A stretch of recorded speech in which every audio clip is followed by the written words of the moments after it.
Hi, everyone. This is Chris Gardner, Director of Client Service and Delivery with WTW's Global Construction Practice. Hi, everyone. This is Joseph Russo, Regional Construction Leader for WTW and leader of the Construction Project Subvertical Practice. Obviously, the main goal from a safety standpoint is to send everyone home safely at the end of the day. What can an owner expect in terms of their required level of engagement when it comes to project safety? For instance, is it something they'll need to dedicate resources to, such as a lot of employees? Talk about that a little bit, Joe. Sure, Chris, you're absolutely right. In any construction activity, in any activity, doing it safely is a critical component of what needs to be done. In terms of what should be expected from an owner, everyone has a responsibility for safety. But on a construction site, at the end of the day, the contractual obligation to run a project safely and to make sure that the proper procedures are being met falls with the general contractor. So an owner should always be aggressive in terms of what they require of their general contractor, but it's always a tricky proposition as to how much that responsibility you want to take on for yourself. On a wrap-up program, there are always safety resources that are available. The broker will provide safety resources.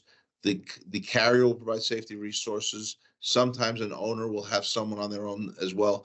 But at the end of the day, the key component dedicated to safety and to getting that done falls with, and the responsibility for safety falls with the general contractor.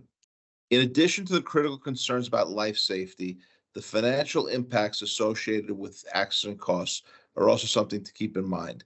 There's the direct cost of the accident itself, of getting the injured worker medical services and providing that support for them, but also the indirect costs from a financial standpoint that affect schedules and budgets on the construction site as well. OCIP programs are written with a large deductible function associated with both workers' compensation and general liability. The minimization of claims, the aggressive risk control, and the management of claims when they do happen are also factors that will impact the total cost of the program.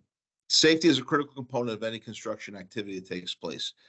Everybody wants to get home safely, and you want to minimize worker injuries, or when they do happen, make sure that they're aggressively being treated.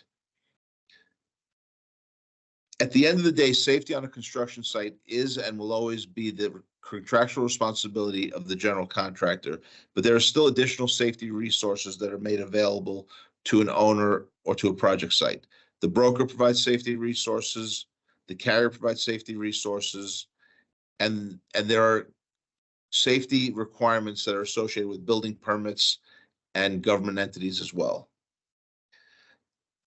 In addition, running a safe job means that you're going to finish your job on budget and on schedule, and you're also going to minimize the amount of claims that occur, which means you're protecting the deductible component of an OCIP.